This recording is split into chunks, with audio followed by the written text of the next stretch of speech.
It bears repeating that the Indiana Jones archetype could only be improved by making the character female. I dig the action girl trope. I don't know why, but I find it a lot of fun.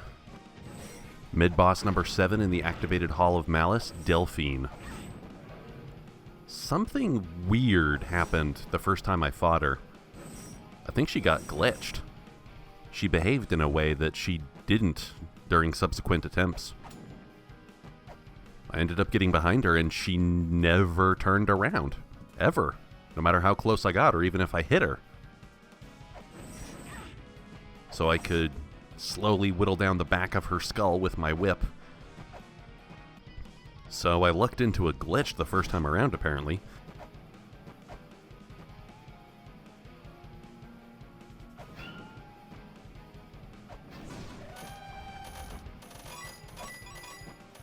Now that's kind of lame and boring, so I should really show the proper way that I beat Delphine when she does turn around to beat the crap out of you.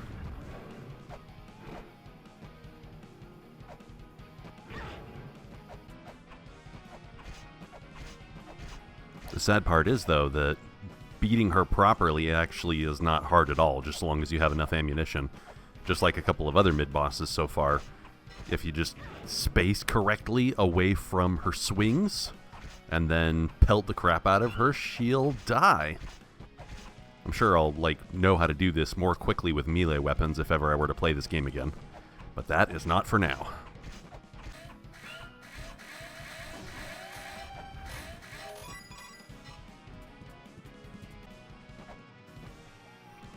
Next up is boss number 8, the Lernian Hydra. But I failed this attempt, so let's come back to this in just a second.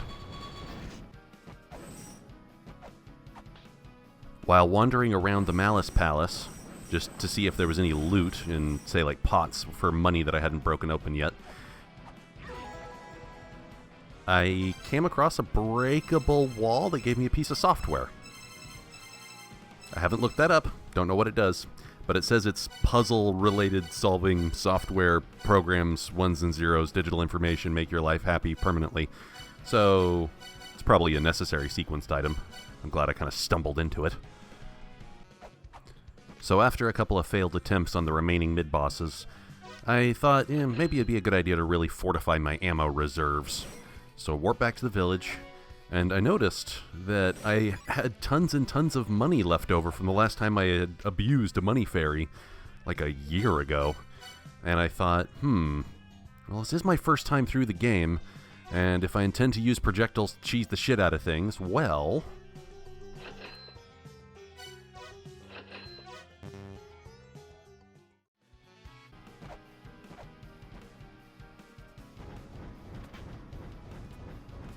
Okay, back to the Lernian Hydra. Easiest to duck below the... What are those gray things that have been walking around and spitting endless fire every time I'm on the same vertical level as them? I'm tempted to call it like a parasite chicken or something. Anyway, so just use rolling shurikens to kill the crap out of that without having to stand up, and the fire will go over your head. And then you can focus on the Hydra itself.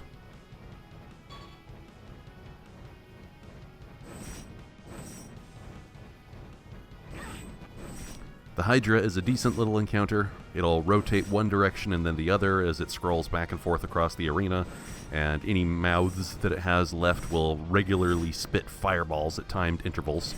So the shield is helpful, and then it's just a matter of knowing which direction the heads are moving in so you can clip them with the hitboxes of your weapons, and slowly whittle it down.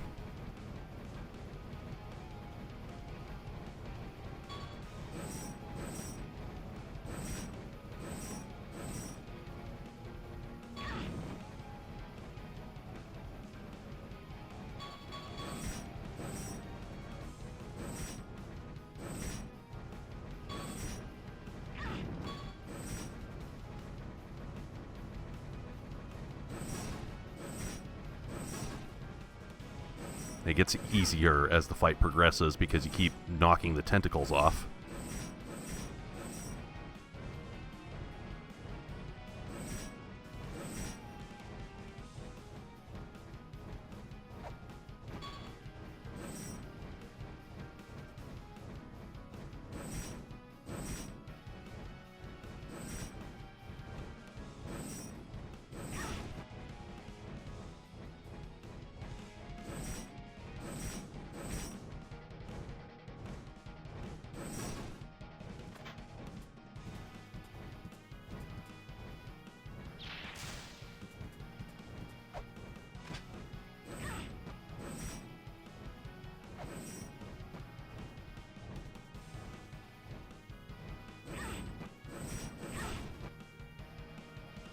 And then at the end, you're left with just the core rotating around over and over again.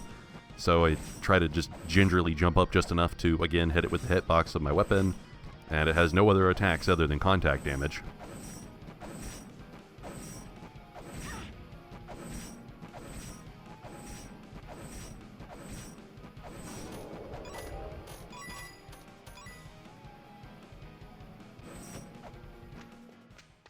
This gave me access to the portion of this room I couldn't get into before, and saw this Gigas dude who told me about Echidna.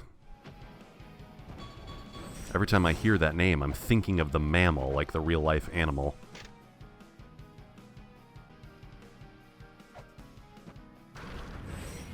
Fall down below the midway point of this room vertically, and you get mid-boss number 8, the Nemean Lion. And I got trounced. This thing has some similar behavior to one of the mid-bosses in the Dimensional Corridor in the first game. Jumping off of screen and jumping back again.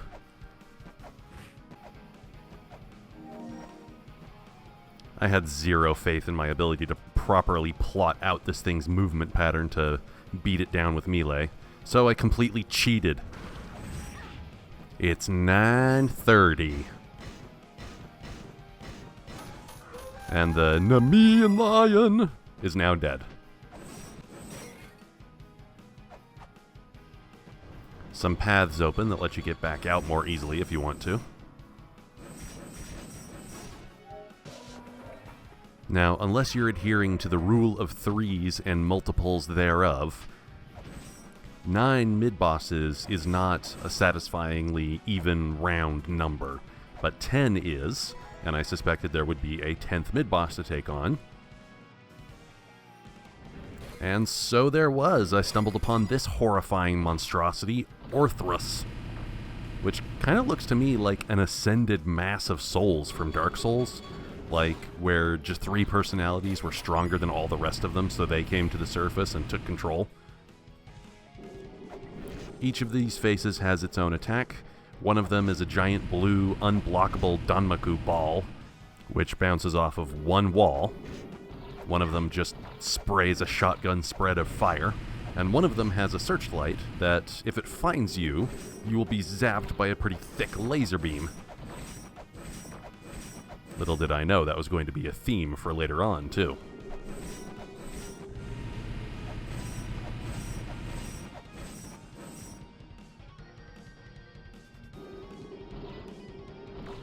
During this attempt, I still was trying to figure out what I was doing.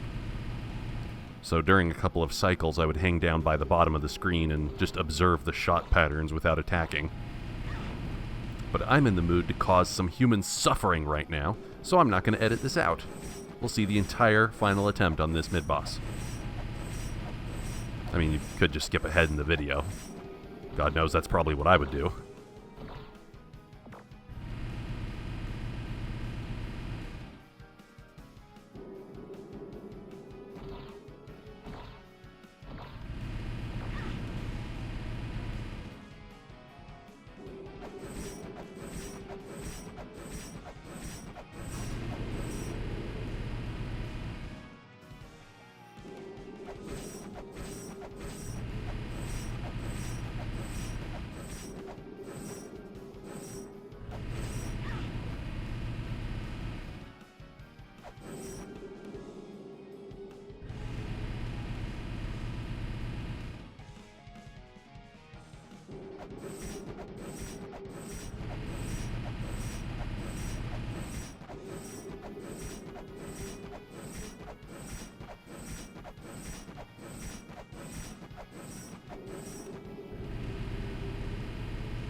There's a small safe spot there, where the laser will not reach you and nor will the fire.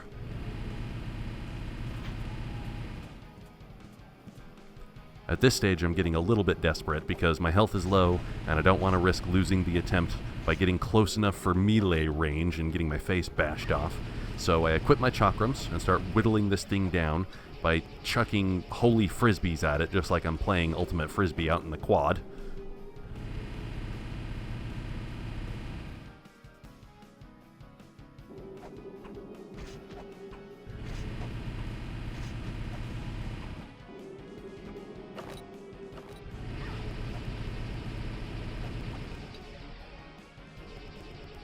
That should be roasting off the entire bottom half of my body right there.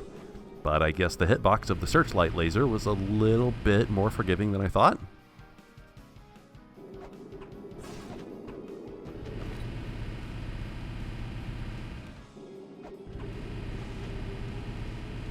This guy knows he's the last personality left, so he gets more aggressive and just sprays fire and fire and fire at every opportunity. I can't risk getting close to that.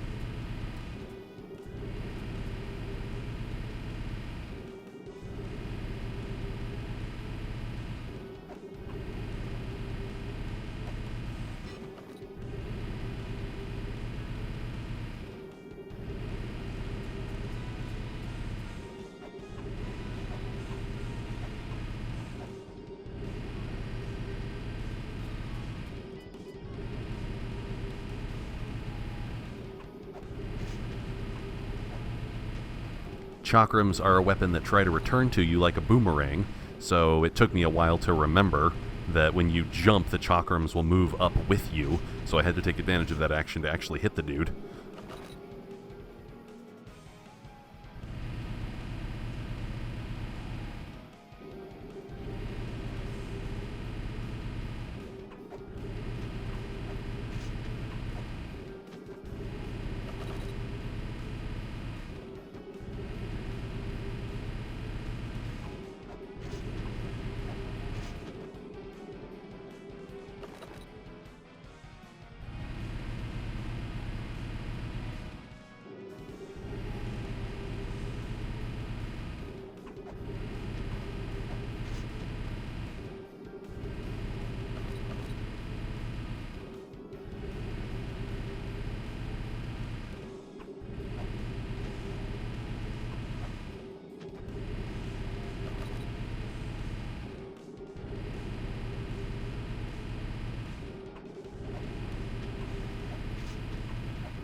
And that is the 10 mid-bosses of Malice.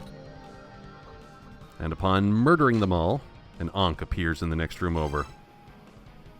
This excited me, because this means I was about to top off a mid-boss rush of 10 mid-bosses with a real full boss. And 11 bosses like that's just a good day right there.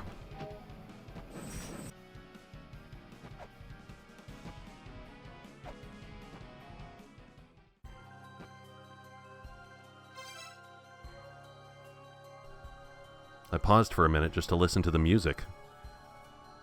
It had been a very long time since I had last heard this, right before a La-Mulana boss that I had not yet beaten or even encountered before.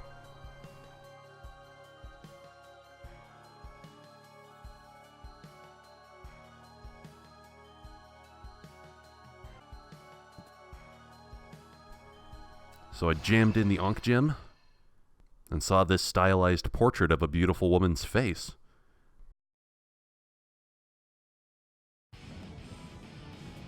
It made me think, okay, so this boss is going to be a beautiful... Oh, hi, not Tiamat. You're totally not Tiamat. Look at you, the big lady with the projectile spam and the lasers going pew-pew, and you're a Lamia, and you have your hair over your boobs. You're definitely not Tiamat. I mean, I get it. If it's not directly stated from some NPC or a tablet somewhere, then it's pretty heavily implied that this monster god lady is a member of the First Children, just like Tiamat was. The similarities are numerous.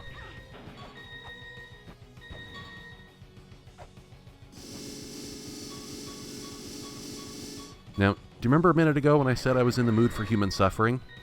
With a very weird combination of narcissism and masochism, I'm going to put together a supercut of every time I died in this boss fight.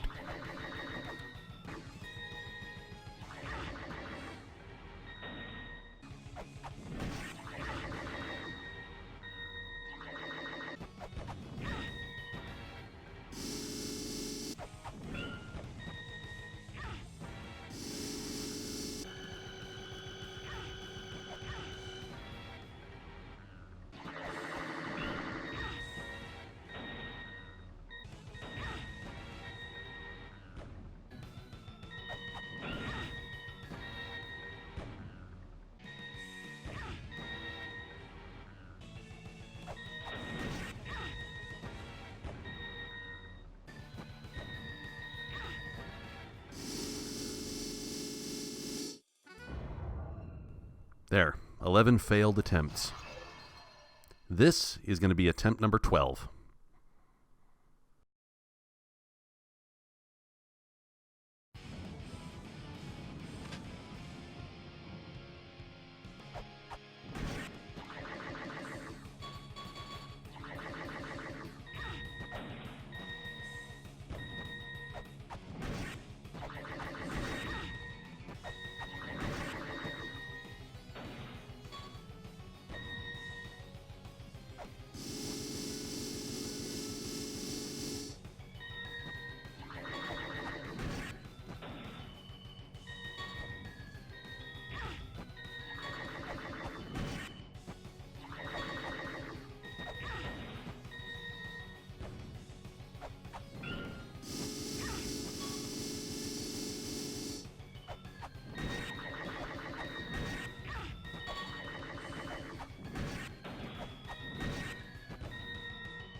Bam. Say goodnight to your sister for me.